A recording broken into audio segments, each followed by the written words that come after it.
We've always had this challenge around building purpose-built technical products, lightweight, finely tuned, breathable, all the rest of it.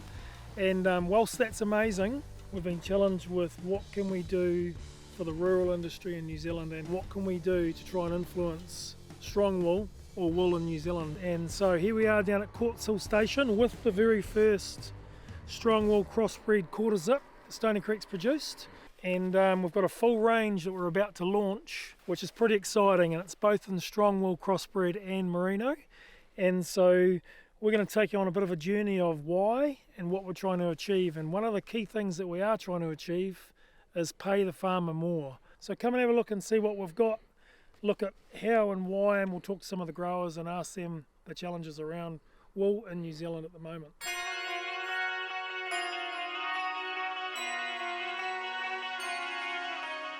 Okay, here we are at Quartz Hill, Gee and Dan Harper, sitting in the artery of the station here with the wool shed. Dan, what's with the U shape? So all the shearers are nice and close to the rousies. So the rousies are in the middle here, all the wool comes in and it keeps everyone close so they can deal with the Stoney Creek wool and set it over to the press. On a big day we could do 2,200 sheep here in a day, so there's a lot of wool being moved. There's one thing missing in this wool shed, and it's there isn't a Donaldson wool press. Presses are getting a bit lousy these days, Brent, and they've got to have the new electric one over there, so presses them to about 175 kilos, just at the flick of a button. So. Why are we sitting here in a wool shed in the middle of the South Island with Dan and Gee? Many years ago we've been challenged, not only by this couple here, but lots on why doesn't Stoney Creek do something with wool? I mean, why have you guys been asking me that question? Farming is tough, and financially the sheep side of the business has been struggling. Yes, the meat side of the business has been going okay. The wool side of the sheep account has really been letting us down. We have to get the wool off the lambs and the ewes, and we have to pay shearers to do it. So there's a cost to remove that wool, and then we were getting next to no money for that wool. We're always going to have sheep here at Quartz Hill, but I started to think about how we breed out the wool side of the business, and maybe you have sheep that shed their wool and wool's just not a thing here at Quartz Hill. That was a conversation we had.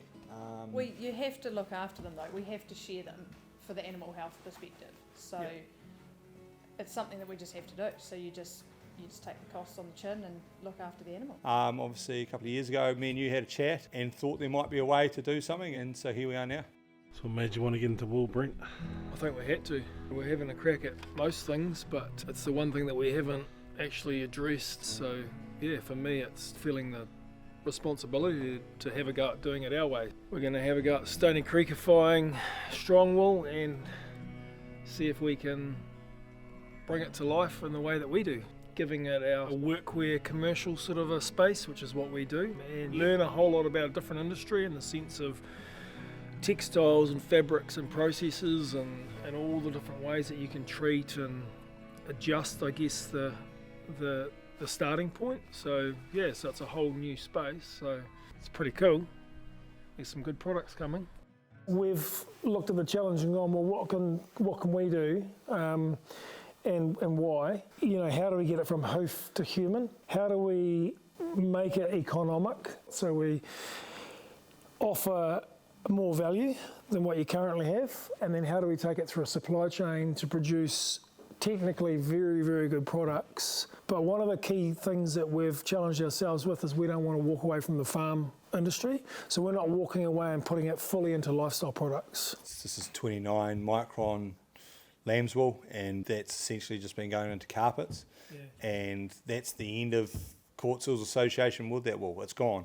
It's on a truck and we don't see it again. We wait for a small cheque to hop in the bank account, or hop in the mail, sorry, and then we're done. Now that we're doing this with Stoney Creek, we're actually following the product right to the end user. Yeah, right. Yeah. And there's something about that I have real connect with the end consumer, and we can talk to Stoney Creek and you guys can tell us what you want or what the consumer wants, and Gee and I and our staff, we can make little changes, little tweaks to the spec and hopefully give you what you want. As you're saying that, Dan, I can remember right back to our very first designs that we did. You look across and you see someone wearing your design or your gear, there's a real sense of pride in it. And Gee's about to stand up and give us a twirl on the big ram. Wait. Yeah, fully. On here. No, on here. Oh. Here. Might fall off and hit the leg. Yeah. What's this? This is the big ram. Oh, cool. Yeah. Very soft, so definitely not itchy like the coarse wool jerseys we grew up with that our parents forced us to wear and we came out in a rash. The old homespun. It's pretty good. Oh, little vein on the back there too, Brent. That's the artery, mate. And what are you on, Dan? Um, Come on, you gotta jump in and do the same thing, mate. Got G to lift you up. No, Brent, I can get up on this. This is the quarter zip with Quartz Hill, Yeah. Quartz Hill lamb's wool. So I'll just take the Stoney Creek pivot jacket away. So. it's actually a cool jacket. That one. Pretty cool top. I love the collar. Yeah. Really big and grunty. Really cool. I could see me sneaking into the brown pub and having a couple of quiet beers with this one on maybe. Why don't we do that? Right, let's go. Let's go. I'm super proud of this. These are Quartz Hills sheep, Quartz Hills wool. So yeah, Brent and the team at Stoney Creek, we got together and we've come up with a plan to get our wool into the clothes rack. So stoked. Okay, here we are with the team, and we have done a bit of a big travel to get across all the way to visit this new factory for wool scouring and turning it into a most amazing New Zealand Stoney Creek yarn, right? Right. So we're just going to go and check this factory out and see what it can do and whether or not we can turn some pretty awesome products, Sarah, Yep. into what? Some New Zealand staples that the country didn't know they needed. So we're going to go check it out and see what this factory's like. It's been pretty well recommended, so we can ship New Zealand wool all the way across here and have it scoured and pushed into fantastic fabrics for Stoney Creek's new wool range. One of the most important things from the Stoney Creek perspective is we can build this product probably at 30 or 40% cheaper than using New Zealand wool. That's the embarrassing part. So you can get wool, there's just a glut of it everywhere. And trying to work out how we can be part of telling the story to not only pay farmers more, but also influence other people to do the same. So other manufacturers need to be paying more at the end. And the answer isn't necessarily New Zealand made. There's a big focus on New Zealand made products. We're a New Zealand owned company and we're supporting New Zealand businesses with New Zealand wool. What's going on, KC? Oh mate, she's so patera in it. Look at that, rock and roll. Bit of strong wool. Bit of strong wool. Strong wool. Trying to work out how much these heavier gauge wools move. And we're in a pretty technical factory here that's showing some amazing technology. So at the end of the day, we still go back to a tape measure and instead of fitting it. But, it's pretty cool. It is very cool. Strong wool from New Zealand. What we're doing is we're scouring it here, and then we are also looking at scouring it offshore, and then we're building it with our technical supply chain and bringing it back and producing a high-end technical product with New Zealand wool for New Zealanders. I know how much rural New Zealand means to Stoney Creek, and it means a lot to G and I that you guys have got involved in this, because for us now there is a glimmer of hope in the wool industry and it's exciting. Here we are on a brisk, cold South Island, New Zealand morning, waiting for these sheep farmers to get out of bed. So we're sitting here just off High Peak, which is Quartz Hill, down in Rakaia, South Island. And we're just about to head out and see a bit of this new strong wool gear in action. Stoney Creek strong wool, mate, she's pretty comfortable. Natural colour, lamb's wool on lambs. Lambs on lambs. Yeah. Mate, I'm a full-blown you. Lambs on a rams. You only you yet. You're only lambs. So that's your lambs from last year. They feel pretty warm. Yeah, well, yeah, it's pretty good wool. Yeah. So Best you can no, get. it's 100%. So it's not watered down with anything. Yeah. And then we've got this one here, which is a bit like the This is a sort of a big grunty. You know our big dog. Have you seen our big dog, the pig hunting jacket? The half sleeve one. Yeah. Yeah. So we've built the same sort of thing out of strong wool, and it's a double layered, pockets on the side so it won't catch. Quite warm straight away. You hardly even notice having a bit of a shorter Yeah. sleeve. So were you happy with the wool you got from us? We've definitely learned a lot around specs. What we might do is we might just refine that spec a little bit so that we go, well, this is what we want. We're happy to pay for it, but if you can just, make sure it's good stuff. Yeah. And not the little wee full of vegetable matter or clippings or whatever it might be. Almost have a wool class and when we share them, Yeah, taking out all that stuff. just to a degree, and then we're happy to pay. Like, I'd rather pay you guys at your end than us have to pay to take it away. Yeah. Wool is awesome. It's just the extra bits that go with it that we're going to try and work out how we deal with it. One of the key things that we are trying to achieve is pay the farmer more.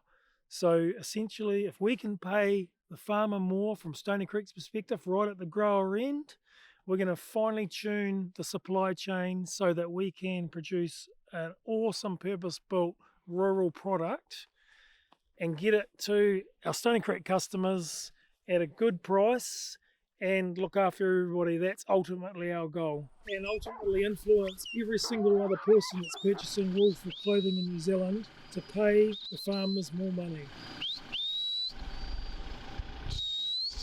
Right, here we are up on Quartz Hill station up the Rakaia, and we've got Toby on the right hand side wearing a big ram. We've got Reuben on the left wearing quarter zip long sleeve, both Quartz Hill lamb's wool crossbreed. It's pretty cool to see Reuben wearing the same product on the same land with the same crossbred animals. They talk about meat to plate, but hoof to human is pretty cool.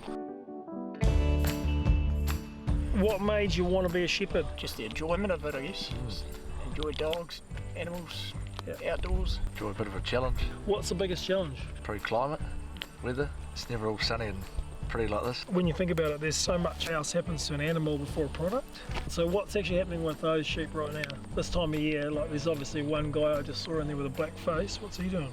Yeah, so they're the rams at the moment. They're coming out this week, Yeah. which they've been in for 2.5 cycles. Yeah. And then after that, they just sort of chip around here until shearing time, and they'll have a month or so on crop. Then they'll just spit out triplets everywhere. Hopefully, yeah. What's your favourite bit of clothing to deal with the climate? Definitely wool. Yeah. I like that when it gets wet, it stays warm. Yeah. It gets a bit heavier, but It's probably just a lot more durable. That product that Toby's got on is going to be good. Oh yeah, I'm actually quite enjoying this one, eh? Yeah. Even like just walking up from down there up to here, I was just perfect temperature the whole way up. Like. Yeah.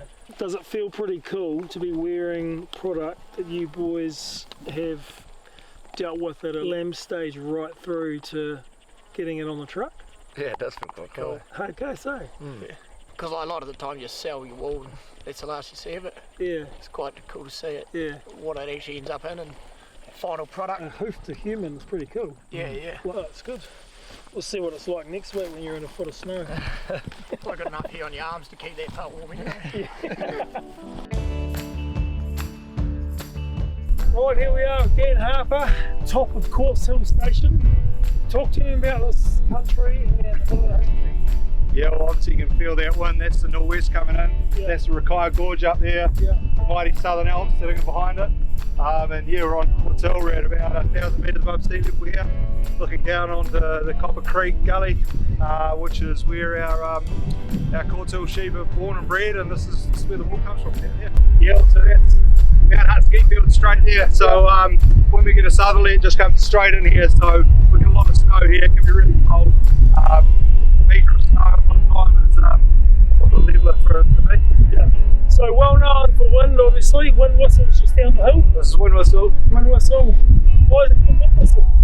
Yeah, I'm wrecking my breed, but we're getting used to it. That's just the breed. Yeah, and it's been bloody cold up here at the moment today, and it's nice and snug in here, so that's good. So I'm pretty chuffed to have this on. So this year, 2024, we are bringing to the market the very first time a whole lot of crossbred wool, workwear items that are going to be launched Mystery Creek Field Days. The wool has been grown and sourced and picked up from this very spot here on Quartz Hill Station, put together by some awesome people, designers and technical production Stoney Creek people, and then delivered back to the hands of consumers in New Zealand at Field Days. Wolf in sheep's clothing.